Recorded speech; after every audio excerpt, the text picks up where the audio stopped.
కన్నావు చూడ్డానికి పందికొక్కలా ఉన్నాడు.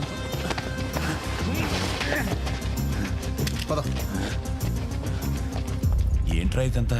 నువ్వు పాలిటిక్స్లోకి వెళ్ళి రిలాక్స్ అయిపోయావు. మాకు తప్పదు కదా, తెలుసు కదా విక్రమ్ ఈ మిషన్ లీడ్ చేసింది వీడే.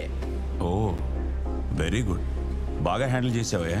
Thank you sir. కొంచెం కూడా డౌట్ రాలేదు. నాకు కూడా రాలేదు నాన్న.